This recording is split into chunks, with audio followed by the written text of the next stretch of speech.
Hello everyone, what's up and welcome back to my channel. So in my last video I shared with us how I drafted the pattern for the making of this beautiful outfit. So in today's video we're going to be joining all our fabrics together. Sit back, relax, and let's get started. It's your girl OJB Fashion Style.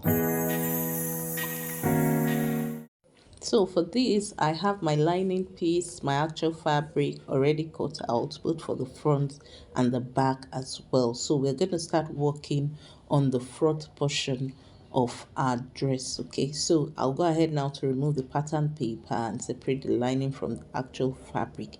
So first, I'm going to be joining the top portion with the basque area. So for the top portion, I'm simply going to be running a loose stitch on it, and then I'll be drawing it so as to be able to make my gathers around the bust area. Okay, so but while I was trying to do this, the thread got caught, so I had to use my needle and thread to make my little gathers around the cup area of the bust. So that's simply what I'm doing right now. So you could use your needle and thread as well to make your gathers. All right, so ensure that after making those few gathers around the bust area, the actual length of the top portion is still equal with that of the basque portion as well. So you can see me taking the measurement again to ensure that the basque is equal with that of the top portion. All right, so next I'm going to be stitching my basque on the top portion. So I'm simply going to cut into that basque area a little, and then I'm going to be stitching it from one end to the other. So if you're a beginner, it's always advisable to hold both fabric together using your pins. All right, so my stitches is going to be the way I'm indicating with my fingers now, starting from the middle. So this is what it is looking like after I was done running my stitches. So I went ahead to do the same for the lining piece, and you can see me place the lining piece on top of the actual fabric, the right sides facing each other, and I'm just going to be running my stitch around the v-neck line area, and then on the side as well around the curve underneath. Okay, so I'll be repeating the same for the back as well, as you see me indicate with my fingers now. So this I'll do for the front and the back, so leaving out the shoulder area only. So after I was done, I'm simply flipping my fabric over to the right side, as you can see, and then I went ahead to iron it out. So this is the new look. Okay, you can see that it is only the shoulder and the armhole area that is open. So now we are partially done with the making of this top portion of our gown. So we're going to be working on the Ankara fabric, which I'm going to be attaching to the top of that front and also of that back. So for the Ankara fabric, I have about 3 yards, okay, which is 36 into 3 places. 36 inches makes a yard. Okay, so I'm going to be running loose stitches at the top there, as I'm indicating with my finger, and then I'm going to pull on it to make gathers. So this is what I've made gathers. As you can see, it is very full, and this fabric is very long. So the reason why I didn't bother to cut it very short is because whatever I trim out of it, I'm also going to be using to make an outfit for my daughter.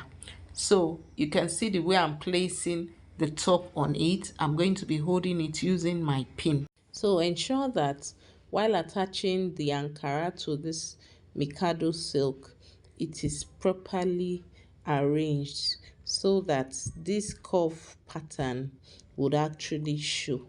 Okay, so we'll also be repeating this method for the back as well. So after I was done holding it in place using my pins, I went to stitch it together on the machine. Okay, so this is the new look. So you can see it's actually looking very long. So what I'm trying to do now is to arrange it in such a way that I'll be able to see the shape it's having at the hemline.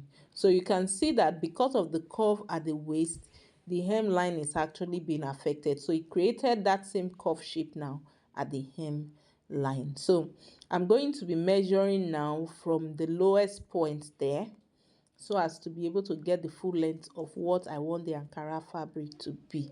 So I took a length of 22 inches, which is what I'm measuring now.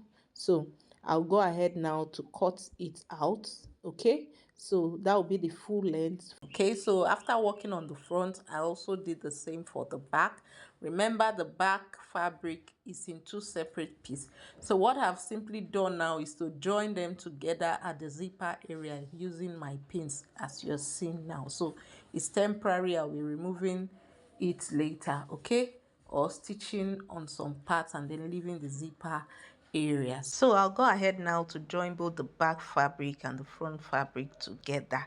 So to do that, I'm going to be joining on the shoulders first, and what I'll simply be doing is to use the lining piece of the shoulder to fold into the front part. Okay, so just watch the video so as to understand what I'm trying to say. So you can see me turn the lining piece over to the other side, and I'll go ahead to run my stitch on both shoulders, and then also I'll be stitching on the side. So ensure you take your measurements, bust measurements, waist measurements again before stitching. I also went ahead to stitch around the hemline as you're seeing me folding inward. So next we'll be working on our sleeve for this gown. So I had cut out 4 pieces of sleeve fabric. Okay, so to work on 2 each. So you can see me indicating the portion where you go make your stitch, and after I'd run my stitch, I'd flipped it over to the right side and ironed it out. So remember, it's a very small sleeve, and you can see how neatly it had been done. Okay, so I'll be making a notch at the middle of the sleeve there, and then I'll go ahead to stitch it on our gown. So like I always say, as a beginner, ensure you hold your sleeve in place using your pins. So this is how the sleeve is looking on the fabric now, even though I had not flipped it over to the right side. So I'm simply removing the pins around the zipper area, and I'll go ahead to attach my zipper on it. So guys, after I was done stitching my zipper, this is now the final look of our beautiful elegant dress. It is really beautiful, and the bead I used actually made it look unique. It's a very beautiful gown. I hope you'll try this out. Thank you guys for watching. If at this point you haven't subscribed, kindly hit the subscribe button, give your girl a thumbs up, and also hit on the notification bell so as to get every of our uploads. So I'll be seeing you on the next one. Bye.